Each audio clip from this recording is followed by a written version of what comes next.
Di dalam Al-Quran Allah Subhanahu wa ta'ala selain menyebut amar ma'ruf, maka kita sering mendengar kata dakwah. Dakwah itu artinya apa? Mengajak. Da'a yad'u da'in.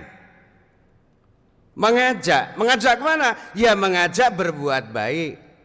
Isi daripada dakwah itu adalah mengajak berbuat baik dan mencegah perbuatan yang tidak baik. Ada lagi istilah kita sering mendengar kata tabligh. Dari kata ballagha yuballighu tablighan.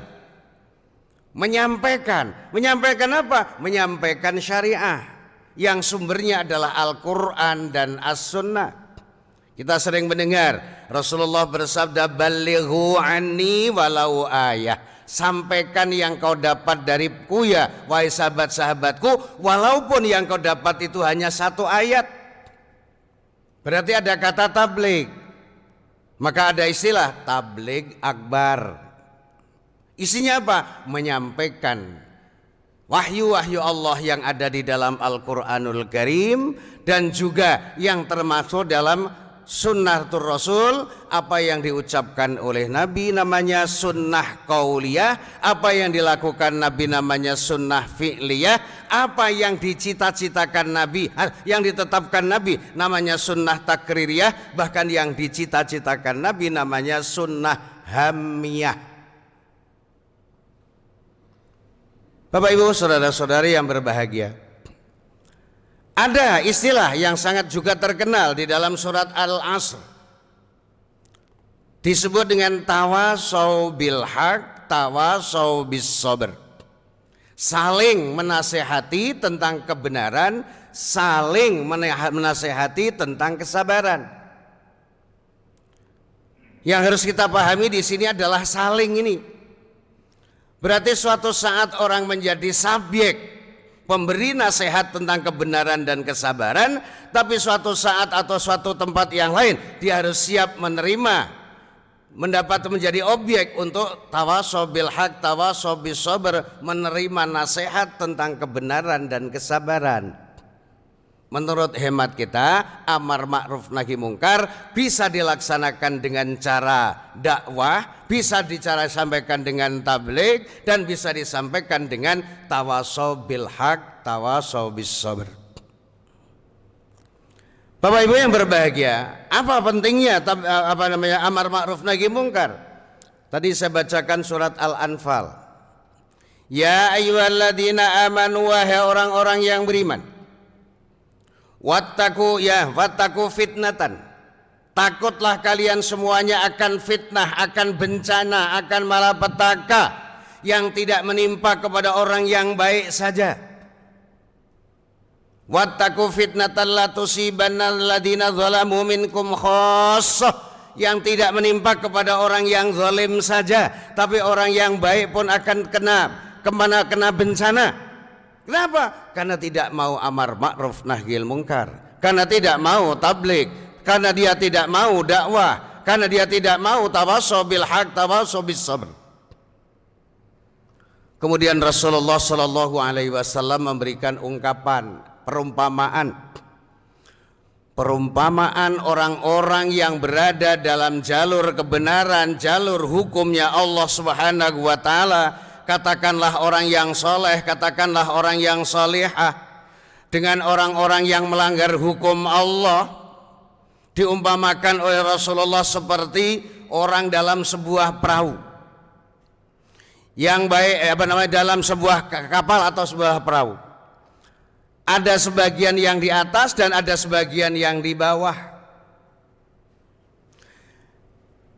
Orang yang di bawah, kelompok yang di bawah ini ketika dia butuh air, maka kemudian dia harus naik melewati beberapa orang yang di atas.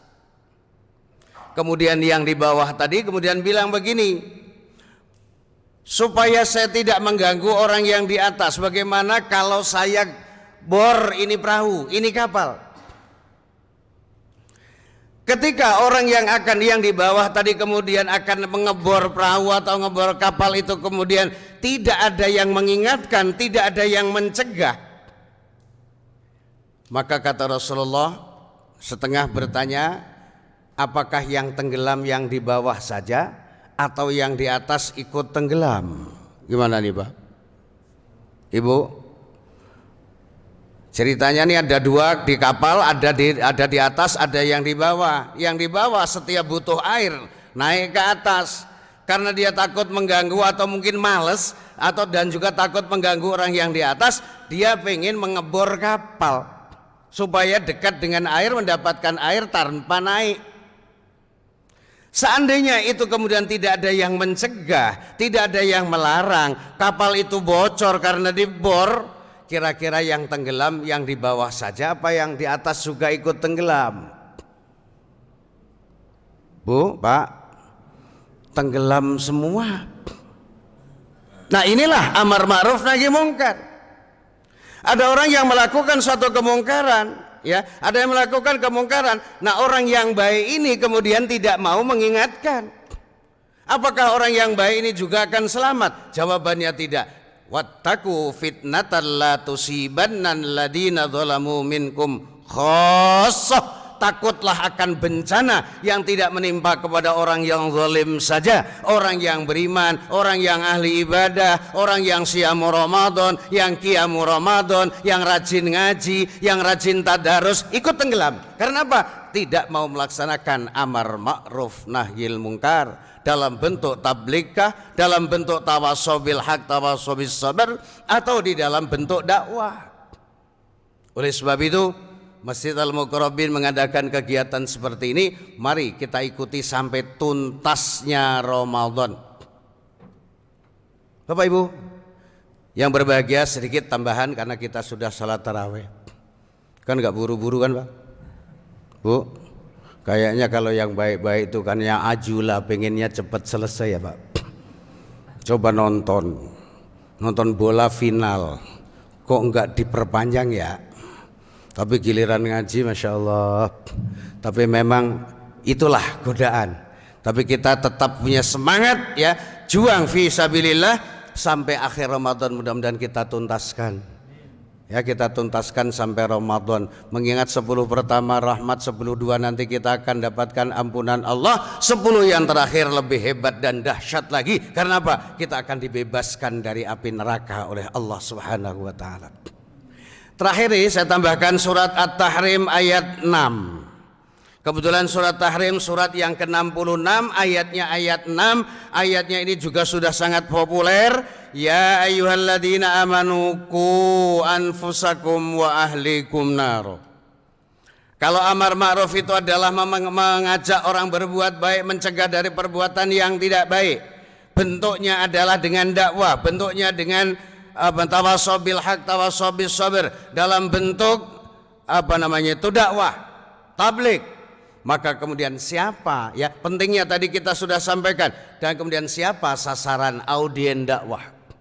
Berdasarkan firman Allah surat At-Tahrim ayat 6, hai orang-orang yang beriman, peliharalah dirimu dan keluargamu. Pelihara dari apa? Dari neraka, dari api neraka. Kalau begitu dakwah ini audiens pertama adalah anfusakum, diri kalian semua. Saya Ali Ansori misalnya, jelang subuh atau katakanlah sekarang ini waktunya sahur, udah 3:30 nih, bangun. Kalau yang mengajak bangun itu saya sendiri, ya saya sendiri, insya Allah 99,9% bangun. Tapi kalau yang bangunin istri apalagi anak, tar dulu dikit lagi, kan itu Pak. Nah kalau begitu audien dakwah amar ma'ruf nahi mungkar ini bentuknya adalah tabligh, bentuknya adalah dakwah, bentuknya adalah tawasobil haq, tawasobil sabr. Sebenarnya yang pertama kali kita ajak amar ma'ruf nahi mungkar itu adalah diri kita masing-masing. Kenapa? Dengan mengajak diri kita masing-masing berarti kita telah menyelamatkan diri kita dari api neraka. Tapi tidak hanya itu, kata Allah, wa ahlikum, keluargamu. Keluarga itu siapa? Seorang bapak yang punya istri, istrinya adalah keluarga. Seorang ibu punya anak, punya tugas dan kewajiban, ya amar ma'ruf nahi mungkar kepada anaknya. Suami istri bekerja sama amar ma'ruf nahi mungkar. Audiennya adalah anaknya, audiennya adalah mungkin mantunya, audiennya adalah mungkin saudara-saudaranya. Diselamatkan dalam rangka menyelamatkan apa? Menyelamatkan dirinya dan keluarganya dari api neraka. Itulah sebenarnya siapa yang harus kita ajak yang amar ma'ruf nahi mungkar? Jawabannya yang pertama adalah diri kita masing-masing. Yang kedua baru keluarga kita, baru kepada keluarga kita. Ya di luar itu kemudian baru orang lain di luar kita.